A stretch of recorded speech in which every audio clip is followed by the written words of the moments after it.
Aqui para o Sr. Deputado ver os nomes. Passava já a palavra à Sra. Deputada. Portanto, nós teremos agora uma primeira ronda de 4 minutos para o Grupo Parlamentar do PSD e depois o Sr. Presidente terá o mesmo tempo. Passava já a palavra à Sra. Deputada Ana Elizabeth Oliveira. Faz favor, Sra. Deputada. Tem 4 minutos. Muito obrigada, Sra. Presidente. Começo por cumprimentar o Sr. Dr. José António Bourdain, senhoras e senhores deputados. O 8º Barómetro de Internamentos Sociais, promovido pela Associação de Administradores Hospitalares, apurou em maio deste ano indicadores que, a nosso ver, apresentam-nos uma grande preocupação. O enorme crescente dos chamados internamentos sociais. Para ser mais específica, estamos a falar de 2.164 camas ocupadas por pessoas que não têm literalmente solução para continuar a sua recuperação fora do contexto hospitalar. Situações estas que têm vindo a ocorrer de forma exponencial e ao longo dos últimos anos. O PSD requeriu ouvir Vossa Excelência, em nome da Associação Nacional de Cuidados Continuados, porque a apreensão é muita relativamente aos valores anunciados e por saber que conhece a realidade, o dia-a-dia, as instituições, conhecendo profundamente este grave problema, tanto ao nível da saúde como também ao nível social. Sabemos que as listas de espera para as camas de cuidados continuados são grandes, sabemos também que muitas pessoas são obrigadas, e digo aqui entre aspas, a sair dos hospitais e não terem qualquer encaminhamento ou solução para os tratamentos que se devem seguir, colocando doentes e famílias numa situação ainda mais debilitada e degradante. Sabemos também que não será solução os doentes ficarem internados nos hospitais. Podemos falar numa questão financeira, mas eu dava destaque aos enormes riscos ao nível da saúde, tanto nas infecções hospitalares como ao nível da degradação, por exemplo, ao nível muscular, que vai-lhes retirar muita autonomia. Também é do nosso conhecimento que cerca de 37% da ocupação das camas de cuidados continuados são internamentos sociais, igualmente, o que também requer a nossa atenção. O que não conseguimos perceber é a falta de resposta do anterior Governo, que aprovou há mais de um ano uma portaria conjunta que daria solução a doentes que necessitavam de respostas sociais. Aparentemente não resultou ou provavelmente pouco saiu do papel. Neste sentido, gostaríamos de ouvi-lo nas seguintes preocupações. É notória a importância da rede de cuidados continuados na concretização de uma melhor qualidade nos cuidados de saúde, na eficiência da sua atuação e, essencialmente, na sua equidade. Ninguém tem o direito de ser tratado de forma diferente e, muito menos, ser-lhes negado um acesso ao cuidado de saúde de forma condigna. Se, por um lado, existem listas de espera que recorrem a camas de cuidados continuados nas suas diferentes tipologias, por outro, verificamos que existem zonas do país que apresentam um número de camas acima da média e, noutras, uma escassez destes serviços. Além do mais, gostaria de referir as assimetrias do nosso país. Quem está no interior tem uma dificuldade, ou diria mais, muitas vezes tem uma impossibilidade em se deslocar a determinados tratamentos ou serviços de saúde. Fazer um percurso aparentemente curto torna-se inviável devido às péssimas redes viárias e à ausência de transportes públicos. Gostaria de ouvir a sua opinião sobre esta questão. A distribuição destes equipamentos tem sido pensada de uma forma equitativa? Um dos eixos do Plano de Emergência para a Saúde prevê avaliar uma diminuição destes internamentos sociais através, nomeadamente, de uma hospitalização domiciliária. Concorda com esta solução? E em relação ao PRR, esperamos respostas a candidaturas que foram submetidas no ano passado, mas com a queda do anterior Governo ficamos com a sensação que o país, nessa fase, parou. O que acha que este atraso significativo pode provocar? Verificou-se o encerramento de 300 camas nos 2 últimos anos. Qual a sua opinião deste número tão elevado de encerramentos? Estabilidade financeira das instituições devido a um subfinanciamento por cama? Abandono de profissionais pelas condições pouco ou nada apelativas? Ou um conjunto destes 2 fatores? As questões são muitas, mas o assunto assim nos exige pela sua dimensão e impacto para quem mais precisa. E muito obrigada pela sua presença aqui hoje. Muito obrigada, Sra. Deputada. Tem agora a palavra o Sr. Presidente da Associação Nacional de Cuidados Continuados. Por favor, tem 4 minutos, Sr. Presidente. Eu pensei, peço desculpa porque eu pensei que o formato fosse um bocadinho diferente de outras ocasiões. Boa parte das respostas tenho nesta apresentação e que gostaria de partilhar com os senhores e senhoras deputadas, que é o facto dos números apresentados pela Associação dos Administradores Hospitalares. A minha intervenção é muito nesse sentido, naturalmente, porque é esse o tema. Portanto, estão ali os números: 44% aguardam vaga na rede de cuidados continuados, em ERP, e 26% em outros. O total são 2.164. Portanto, à data de abril, tínhamos 9.737 camas em cuidados continuados na rede. Segundo a direção executiva, 37%, uma questão que a senhora deputada colocou muito bem. 37% são casos sociais, são 3.603. Se nós retirarmos, se retirássemos hoje todas as pessoas que têm os casos sociais na rede de cuidados continuados, ela daria resposta não só às pessoas que estão a aguardar vaga para cuidados continuados, como daria resposta à totalidade dos casos, dos 2.160 casos sociais, e ainda sobrariam muitas camas na rede de cuidados continuados, que é o meu slide seguinte, que era isso que eu queria alertar. Portanto, que são aqueles números que estão ali, em última análise, e retirando todos os tais 2.164 casos, eu vou deixar naturalmente o documento para os senhores e para as senhoras deputadas. A última análise, que é a última linha, o ponto 4, a última análise, se colocássemos lá todos os doentes que estão internados indevidamente nos hospitais, ainda sobrariam 1.439 camas na rede de cuidados continuados. Daí que depois se coloca uma pergunta, indo também ao encontro da questão do PRR, que é: nós precisamos mesmo das 5.500 camas em cuidados continuados? A resposta é não sabemos. E porquê é que não sabemos? Por aquilo também que a senhora deputada referiu muito bem, há muitos obstáculos para que os doentes não acedam à rede de cuidados continuados, desde caducar o cartão de cidadão, situações que eu já denunciei em anteriores comissões de saúde, situações de pressão de profissionais hospitalares para que os doentes e os familiares levem os doentes para casa. Nós até recebemos muitos telefonemas dessas queixas, raramente alguém o faz por escrito, mas até já por escrito o fizeram, portanto temos provas disso e situações que até exemplificámos na altura. O que é facto é que nós temos muitas pessoas também que estão em casa e que deviam estar na rede, que estão em ERPs e deviam estar na rede, portanto na realidade nós não sabemos ao certo o número de pessoas que deveriam estar, que deviam estar na rede de cuidados continuados, e portanto, e somado aos números de pessoas que estão em hospital, torna-se difícil saber efetivamente qual o número de camas que necessitamos. Acredito que necessitamos muitas camas, não sabemos a resposta relativamente ao número, precisamente por causa destas questões que eu levantei mesmo agora.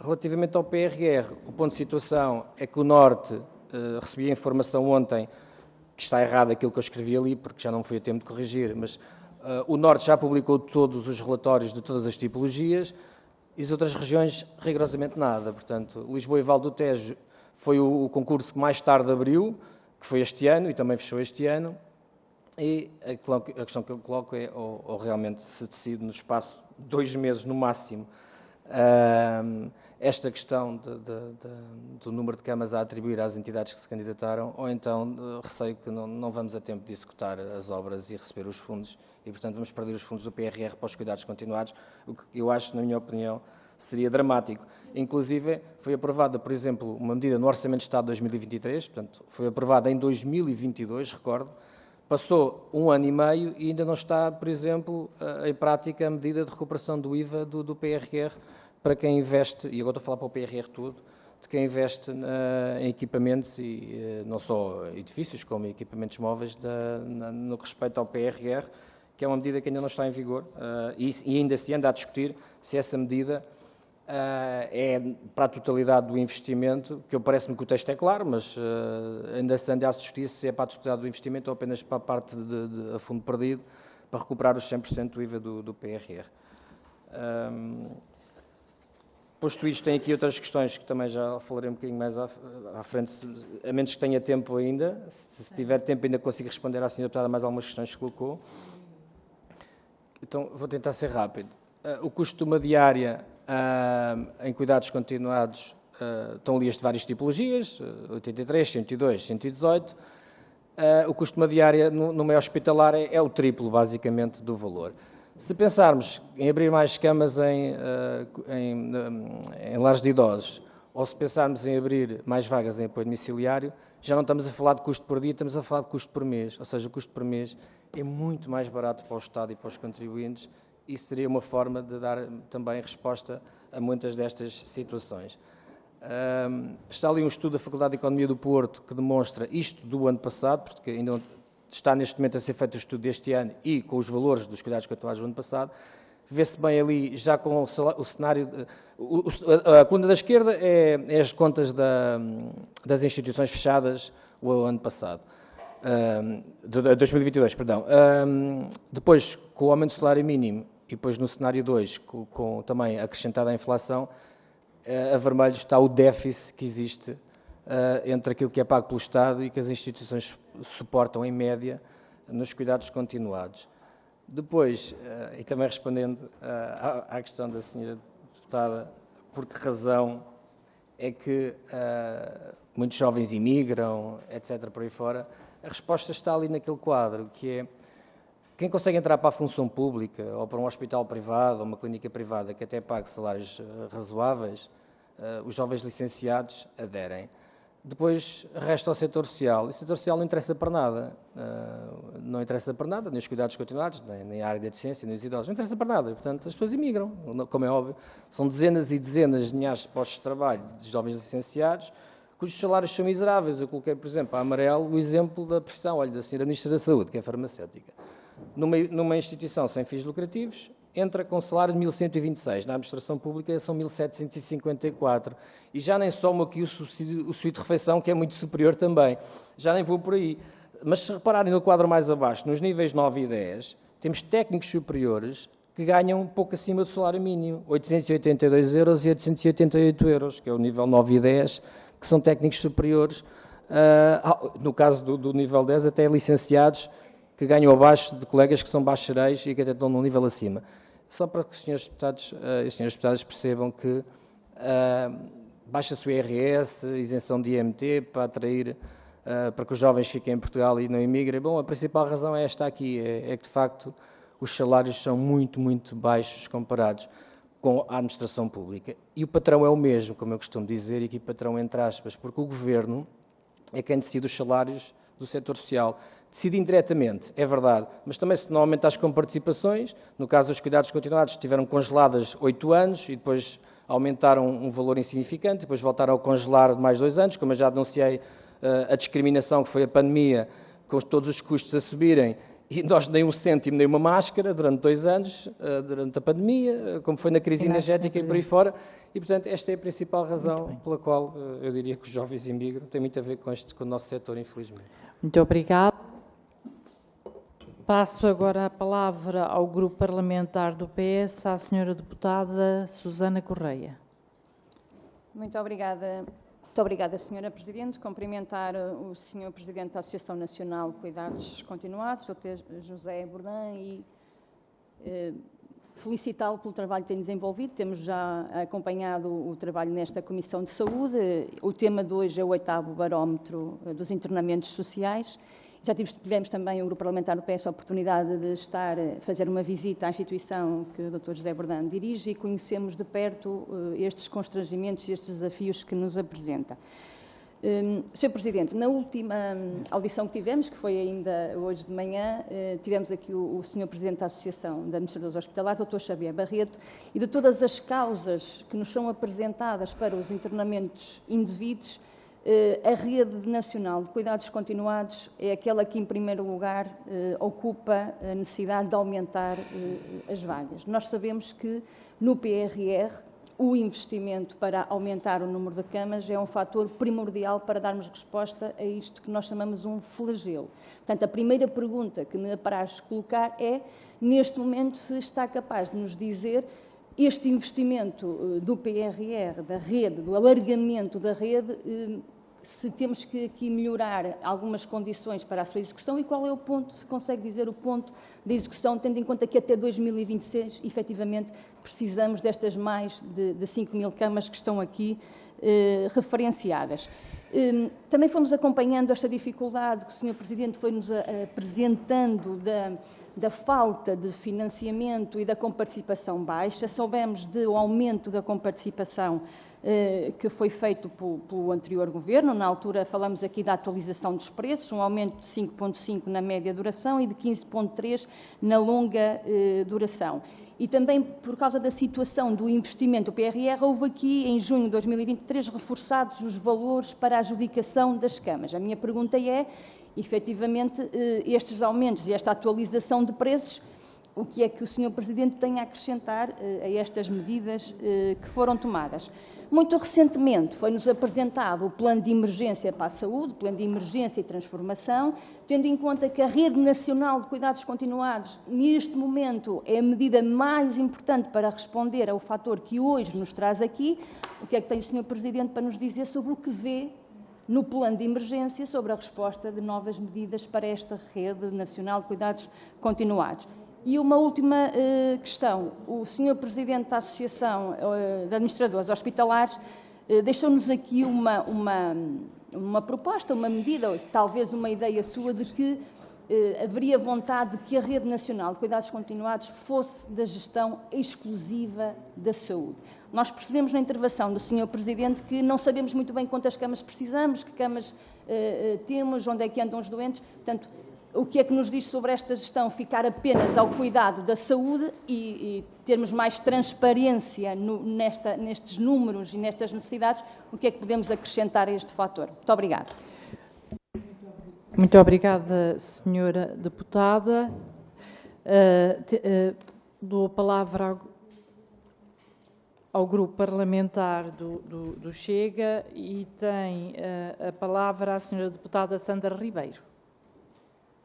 Muito obrigada, Sra. Presidente. Cumprimento o Dr. José António Bourdin. Muito obrigado por estar aqui. Obrigado. A incapacidade de resposta da Rede Nacional de Cuidados Continuados Integrados continua a ser o principal motivo para o número de internamentos inapropriados, como mostra o 8º barómetro de internamentos sociais. O objetivo de que em 2016 a Rede Nacional de Cuidados Continuados atingisse as 16 mil camas falhou, já que só dispunha no início deste ano de apenas 9.843, portanto pouco mais de metade. Na sua perspectiva, quais foram as principais causas para este falhanço? Nos últimos anos, encerraram cerca de 307 camas na Rede Nacional de Cuidados Continuados Integrados, sendo que mais de 80 foram encerradas o ano passado. Estes encerramentos verificaram-se principalmente em unidades de longa duração e manutenção e unidades de média duração e reabilitação. Gostaria de lhe perguntar como é que o Sr. Doutor explica estes encerramentos, existindo todas estas carências de camas. Desde 2015, temos assistido a um aumento dos principais custos que as unidades de cuidados continuados têm que suportar, a quase duplicação do salário mínimo nacional, penso que em 2015 seria cerca de 505 euros, a questão da inflação, os custos com água, luz, gás, eletricidade, enfim. Sucede que, apesar destes aumentos dos custos, que as unidades de cuidados continuados foram obrigadas a suportar, e apesar dos apoios do Governo a outros setores da economia, os cuidados continuados ficaram sempre de fora. Dito isto, questiono como explica esta indiferença, e eu diria até desprezo, dos vários governos desde 2015 pelos cuidados continuados, bem como se tem alguma garantia de que, com o atual Governo, as coisas serão diferentes. Foi publicada uma portaria, no passado dia 9 de fevereiro, que define preços dos cuidados de saúde e de apoio social prestados nas respostas de internamento da Rede Nacional de Cuidados Continuados Integrados. O valor por utente é fixado em 115,27 € por dia nas unidades de convalescença e nos cuidados paliativos, em 100,34 € por dia nas unidades de média duração e reabilitação e em 81,52 € por dia nos internamentos, portanto, superiores a 90 dias. Depois de contas feitas, a sua associação diz que o valor fica abaixo do custo em 9,35 € por dia na convalescença e nos paliativos, ou seja, menos 280,60 € por mês, em 7,41 € por dia nas unidades de média duração, ou seja, menos 222,24 € por mês, e em 3,35 € por dia na longa duração, ou seja, menos 100,39 € por mês. Espero que não tenha enganado, peço desculpa. Menos 100,39 € por mês. É assim. Por outro lado, um estudo da Faculdade de Economia do Porto, divulgado em agosto do ano passado, concluiu que as unidades de média duração em cuidados continuados eram as que tinham maior prejuízo devido ao subfinanciamento do Estado e que em 2023, com a atualização salarial e inflação, o valor poderia chegar aos 500 € mensais por utente. Gostaria de saber de que forma afeta este subfinanciamento a operacionalidade e mesmo a sobrevivência das unidades de cuidados continuados. E se é possível expandir a rede de cuidados continuados com esta realidade. Para concluir, neste momento estão previstos 205 milhões de euros do Plano de Recuperação e Resiliência para a criação de mais camas de cuidados continuados. Qual a sua perspectiva em relação a este investimento e quais os principais riscos para as organizações que se candidataram? Muito obrigada. Muito obrigada, Sra. Deputada. Passo a palavra ao Grupo Parlamentar da Iniciativa Liberal, ao Sr. Deputado Mário Amorim Lopes. Muito obrigado, Sr. Presidente, Srs. Deputados, Dr. José António Bourdin, mais muito bom dia, muito obrigado por despender parte do seu tempo a estar aqui connosco hoje a falar de um problema que é sério. Sabemos que os cuidados continuados são o parente pobre da saúde e da assistência social em Portugal e, infelizmente, tem concorrência porque tem vários parentes pobres, para além dos cuidados continuados. Algumas das questões que lhe coloco, de certa forma, à luz da apresentação que aqui fez e que muito agradeço, foi muito sintética, mas rica, acabam por se tornar retóricas, nomeadamente se confirma que parte dos problemas da rede de cuidados continuados, que nós observamos, e nomeadamente relativamente aos internamentos sociais, à incapacidade de ajudar este flagelo, se derivam de falta de financiamento ou má alocação desses recursos. Portanto, o financiamento até bastaria, mas existe aqui algum problema na alocação desses recursos. Depois, quando nós olhamos para os dados estatísticos, vemos que em 2017 havia cerca de 655 internamentos sociais, sendo que o número prospectivo para 2024 é de 2.164. Portanto, quase que duplicou. No seu entender, a que é que se deve este agravamento nestes 7 anos? Enfim, pandemia geralmente serve de explicação para muita coisa, alterações climáticas também, gostaríamos de saber a sua opinião sobre isso. Depois, muitas IPSS queixam-se que o financiamento atribuído obriga a que os seus funcionários, e aliás aludiu a isso, no caso da rede dos cuidados continuados, que os seus funcionários sejam pagos ou o salário mínimo ou próximo disso e que muitas vezes o próprio aumento do salário mínimo seja um entrave ao funcionamento da própria instituição e pondo em causa naturalmente a prestação de cuidados, e a questão que lhe coloco se confirma, também aqui à luz do que apresentou acaba por ser um pouco retórico.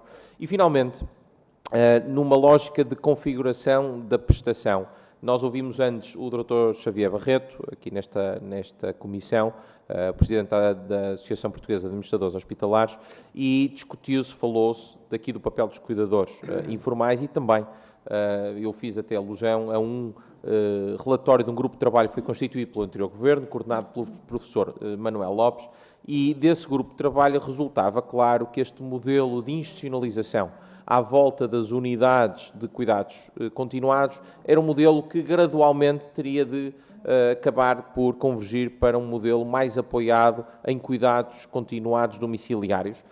E aqui, naturalmente, que as equipas de apoio domiciliário que existem na rede serão fundamentais e terão de ser reforçados. A questão que lhe coloco é se concorda. Isto não significa que hoje, à data de hoje, seja possível simplesmente esquecer as instituições de cuidados continuados, mas se em paralelo deverá haver aqui um caminho que deve ser traçado no sentido de reforçar os cuidados continuados domiciliários, naturalmente com técnicos qualificados, mas também com um apoio que é muito importante dos cuidadores informais. Muito obrigado. Muito obrigada, Sr. Deputado. Sr. Presidente, tem 12 minutos para responder. Vou tentar responder a tudo. Muito obrigada. Começando pela Sra. Deputada Susana, que é do Partido Socialista, o ponto de execução do PRR, portanto, é zero.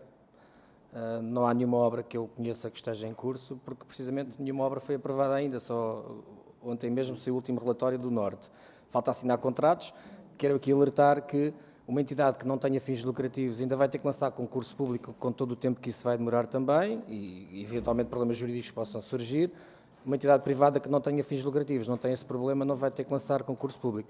No tempo do engenheiro Sócrates, quando foi lançada a rede de cuidados continuados, isentaram-nos de lançamento de concurso público. Fica aqui a sugestão, se é possível ou não, mas seria uma forma de agilizar mais as coisas, porque está mesmo muito, muito atrasado e receio, como eu disse, que não se execute os fundos. Pagar um valor justo, aumento com participação do anterior governo, aumentou os preços. No dia 7 de dezembro, recordo a data, foi a data em que o Sr. Presidente da República assinou o decreto para o governo passar a gestão. Uma hora antes, o Sr. Primeiro-Ministro fez uma cerimónia no Porto com os representantes do setor social e foi ele próprio que assinou o documento, o chamado Compromisso para o Setor Social, em que diz lá, bom, desta vez é que nós vamos mesmo cumprir, que é aquela chamada verdade lá para Alice, quer dizer, já vem na legislação desde 2007, que os preços dos cuidados continuados têm que ser atualizados todos os anos com base na inflação do ano anterior. Mas o Governo sistematicamente não o faz e, portanto, não cumpre. Mas desta vez o Sr. Primeiro-Ministro escreve lá no documento e assina, não, desta vez nós vamos cumprir. Chegámos até ao final do ano, até comentava o Sr. Ministro da Saúde, na altura, na cerimónia. Passou o final do ano, nada. Passou janeiro, nada. Nós fizemos imensa contestação, dos órgãos de comunicação social, etc. Em fevereiro lá saiu a portaria para aumentar os preços. Aumentou os preços de 2024 face a 2023 e o ano 2023 foi esquecido como se não existisse. Que era aumentar os preços face à inflação de 2022, que era precisamente a maior de todas, 7,8%.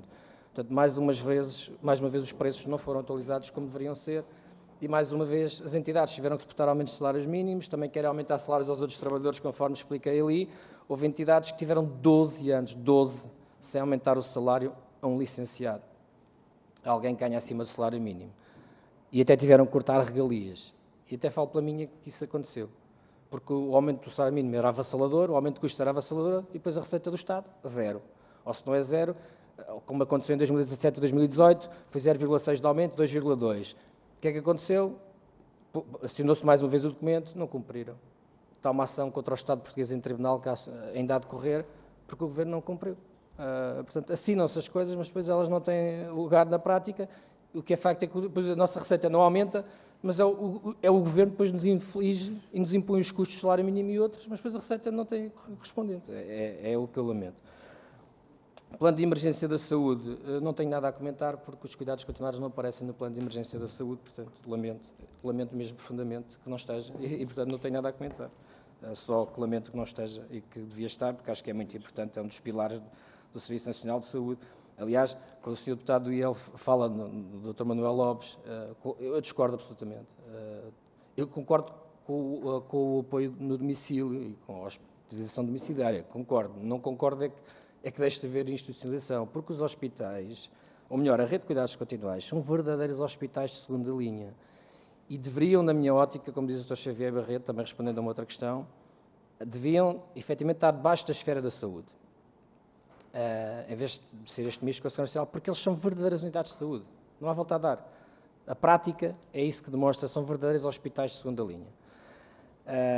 E, portanto, mas numa lógica de resolver todo este problema, também já defendi que isto devia ter ser tudo centralizado. Começar pelos hospitais. O tipo de doente que nós temos à nossa frente, o que é que ele precisa? Precisa de cuidados continuados, precisa de ir para casa, precisa de uma ERP, o que é que ele precisa? Não é? Isso é que importa, é estarmos focados na pessoa. E temos as respostas, agora com o PRR, e havendo mais este aumento de camas em cuidados continuados, há o programa PARS a decorrer para ERPs. Portanto, o país vai ter mais resposta nos próximos 2, 3 anos. Assim que essa resposta esteja formada, é preciso que sejamos um país organizado. Coloquemos as pessoas certas no sítio certo, pagando um valor justo, e, portanto, resolve-se o problema por aí.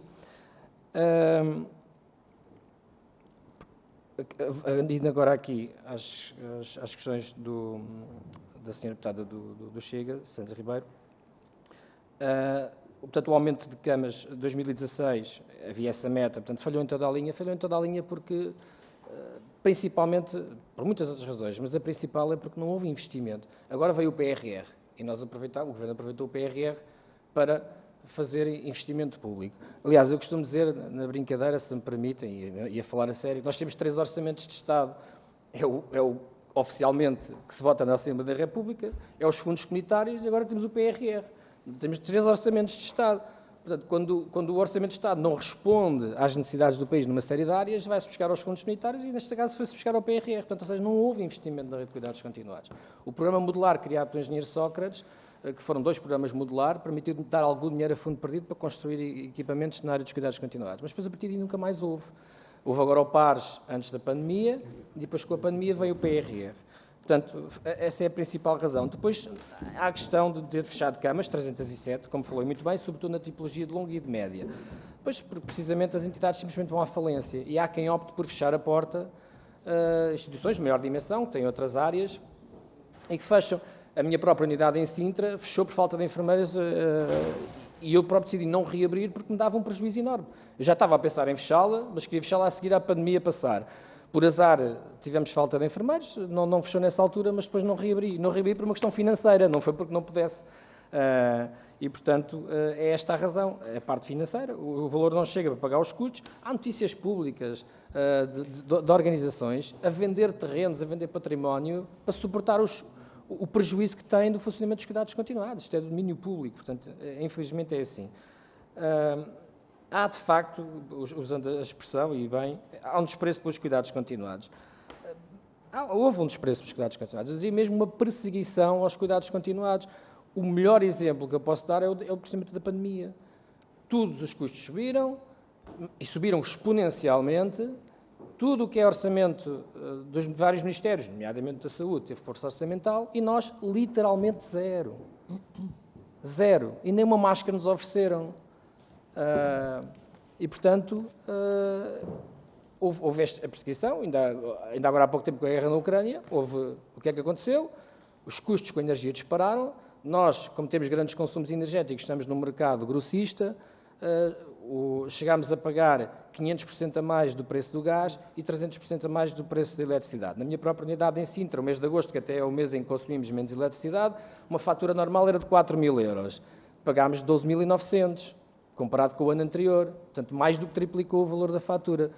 O Governo criou um programa para apoio às empresas, nomeadamente indústria, etc., afetadas por a crise energética. Cuidados continuados, mais uma vez ficaram de fora. É o costume, nós somos completamente ostracizados, esquecidos, discriminados e até perseguidos em muitas situações, infelizmente, e foi o que aconteceu até agora.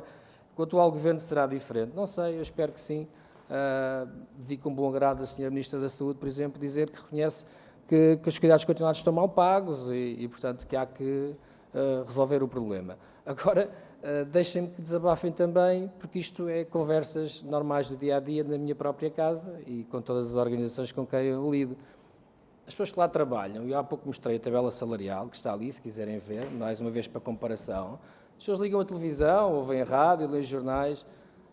Chegou-se a acordo com os professores, funcionários judiciais, há mais funcionários públicos a fazer greves para aumentos de salários, isto e aquilo.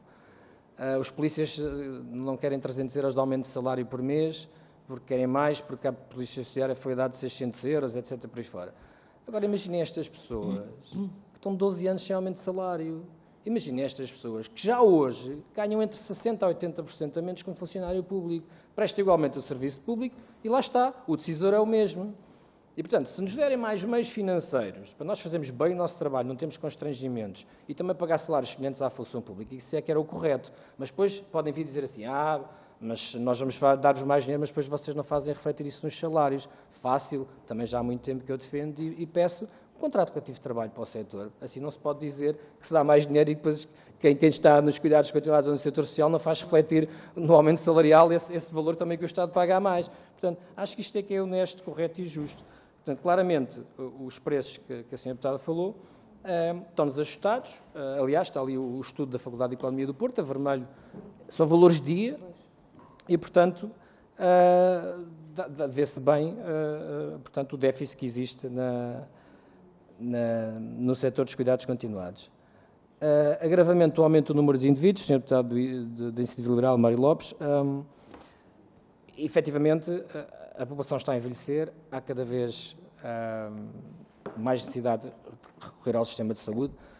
Tivemos um aumento grande do número de imigrantes, que também vêm sobrecarregar o sistema de saúde. É matemática, enfim, não há como fugir.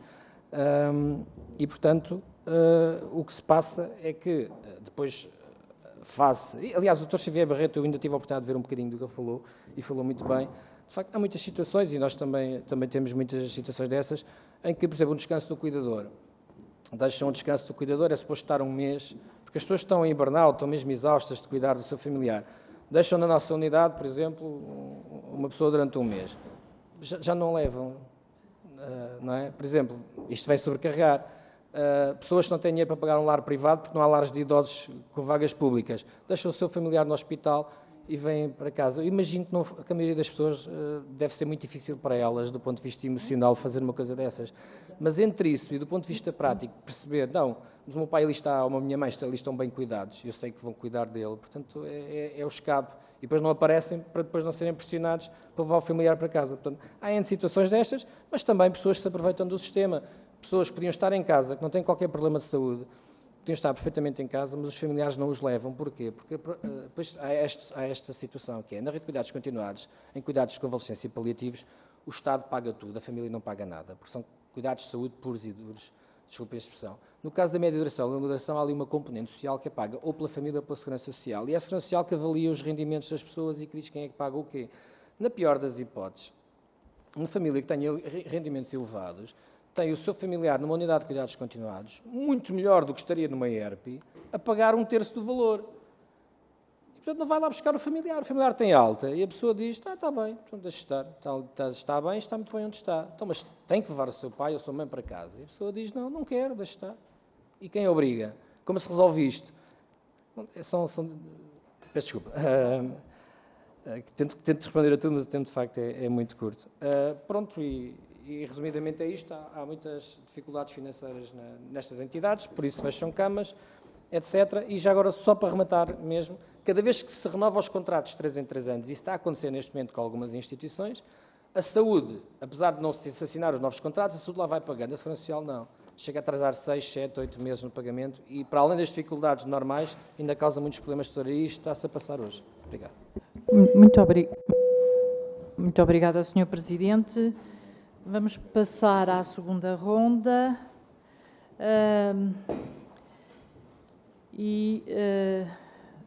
vou passar a palavra ao Grupo Parlamentar do PSD, à Senhora Deputada Sandra Ribeiro. Senhora Deputada, não? Não, ai, desculpe, Ana Oliveira, desculpe. Estou sempre a enganar-me com o seu nome. Ana Elizabeth Oliveira. Muito obrigada, Sr. Presidente. Para agradecer a forma clara como falou sobre a situação dos cuidados continuados, agradecer toda a informação que nos trouxe. Infelizmente percebemos que tem existido ao longo destes últimos anos um grande desinvestimento, para ser branda, nos cuidados continuados.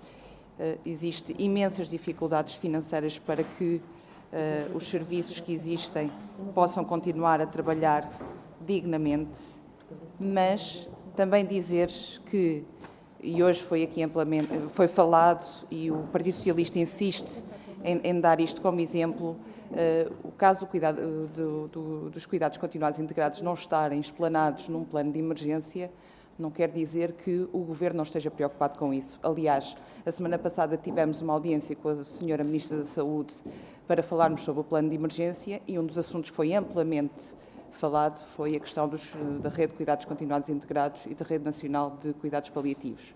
Existe uma preocupação grande por parte do Governo, que não se esgota, como devem calcular, num documento como é o Plano de Emergência. O Plano de Emergência é um documento estratégico importante para a gestão do Ministério da Saúde, mas não termina neste Plano de Emergência. E, portanto, sentimos todos a semana passada que existe essa grande preocupação por parte da Ministra para que os cuidados continuados tenham a dignidade que já deveriam ter tido há muito tempo. Portanto, mais uma vez, muito obrigada pelos seus esclarecimentos e muito obrigada pela sua presença aqui. Muito obrigada, Sra. Deputada. Tem a palavra a Sra. Deputada do Grupo Parlamentar do PS, Susana Correia. Obrigada, Sra. Presidente. Sr. Presidente da Associação Nacional de Cuidados Continuados, agradecer a presença e o esclarecimento que já nos habituou. Solicito ao Sr. Presidente a mesma acutilância e paixão com que tem defendido os cuidados continuados, como o tem feito até aqui, manter esta pressão e esta paixão. Não pude deixar de ouvir das suas palavras que houve desprezo pelos cuidados continuados, apesar da colocação e da atualização dos preços, que ainda assim são insuficientes, Sr. Presidente. O plano de emergência para a saúde que nos é apresentado tem medidas emergentes, tem medidas prioritárias, tem medidas estruturantes, tem eixos estratégicos e nada diz sobre os cuidados continuados. Sr. Presidente, se classifica como desprezo, eu pergunto se mantém essa classificação de desprezo, tendo em conta a forma como são tratados os cuidados continuados neste plano de emergência estratégico para a saúde, completando com a ideia que concorda de que esta rede deve estar sob a alçada da saúde. E para terminar, Sr. Presidente, dizer que nós estamos de veras preocupados com o 2026, apesar do enorme investimento que temos assinalado e colocado no PRR, temos mesmo de estar muito despertos para este acompanhamento, caso contrário, perderemos uma grande oportunidade. Muito obrigada. Sr. Presidente, tem... Peço desculpa. Agora sim, a senhora deputada Sandra Ribeiro, do Grupo Parlamentar do Chega.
Muito obrigada, Sra. Deputada. Sr. Presidente, tem 3 minutos para responder e concluir. Muito obrigada. Muito bem. Obrigado pelas suas palavras, Sra. Deputada Ana Oliveira. Sra. Deputada Susana Correia, efetivamente sim, sinto que posso usar a palavra desprezo, como tantos outros sinónimos, para o facto de não estar no plano de emergência da saúde. Foi isso que sentimos, naturalmente, e fizemos, inclusive, até um comunicado de imprensa. Eu próprio fiz um artigo de opinião nos jornais, precisamente a dizer isso, e acho que até fui bastante duro com o Governo, precisamente por isso. Senhora Deputada Sandra Ribeiro, obrigado também pelas suas questões muito pertinentes. Nós enviámos na tomada de posse 2 cartas, uma à Senhora Ministra da Segurança Social e outra à Senhora Ministra da Saúde. Da parte da Segurança Social, até agora não obtivemos qualquer resposta. Da parte da Senhora Ministra da Saúde, tivemos uma resposta para reunir no dia 15 do mês passado e, efetivamente, reunimos. A Senhora Ministra não compareceu na reunião. A reunião foi com ambas as Senhoras Secretárias de Estado da Saúde e, enfim, falei naturalmente de uma série de questões, muitas delas que desconheciam.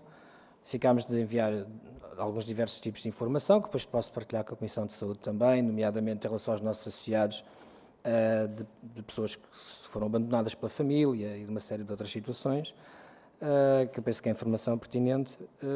Falámos da possibilidade de chegar a um acordo por causa daquela ação que está em tribunal contra o Estado português. Entretanto, troquei vários e-mails com o chefe de gabinete, a Sra. Secretária de Estado, mas até agora rigorosamente mais nada.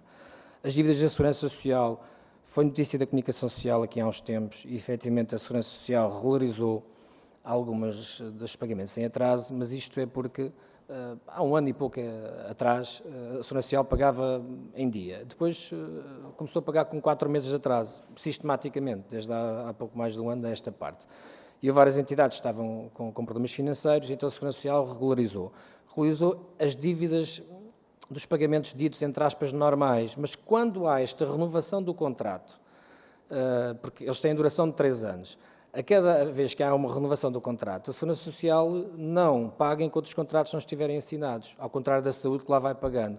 O serviço continua a ser prestado, mas não paga, portanto, chega a atrasar 6, 7, 8 meses. Isso causa um problema de saúde gravíssimo às unidades, como falei há pouco. O Hospital de Proximidade de Sintra, achei interessante o comentário da senhora deputada, que uma parcela, foi a expressão que usou, uma parcela das camas seria para cuidados continuados. É a totalidade das camas, não é uma parcela. Portanto, é um hospital em cujo internamento não tem camas hospitalares que outros hospitais têm. Portanto, no ponto de vista do internamento, é só mesmo cuidados continuados, neste caso de convalescença. Portanto, não sei para quando a abertura, sei que a obra está pronta, com pequenos ajustes de última hora que sempre surgem nas obras, é a informação que eu tenho, mas não sei quando irá abrir, se já tem pessoal afeto para abrir, que no fundo naturalmente é o pilar, não é? A parte principal é os recursos humanos. Portanto, acho que tem 60 camas em convalescença, de cuidados continuados, com a possibilidade de ir às 120. E está no PRR, portanto, estas camas estão incluídas no PRR, e neste caso, como são públicas, não têm que ir a concurso, portanto, é atribuído diretamente pelo PRR, daí também o hospital já está concluído praticamente, e aqueles que têm que ir a concurso, como eu referi, ainda nem sequer avançamos para o terreno. Obrigado. Muito obrigada, Sr. Presidente, pela sua disponibilidade, pela sua franqueza e pelos contributos também e chamadas de atenção que deixou a esta comissão. Provavelmente não é a última vez que nos vamos encontrar aqui e, portanto, em nome da comissão, desejo-lhe um bom trabalho e que os problemas se vão resolvendo. E obrigada pelo vosso trabalho. Muito obrigada. Vou só acompanhar o Sr. Presidente e retomo em 2 minutos a reunião.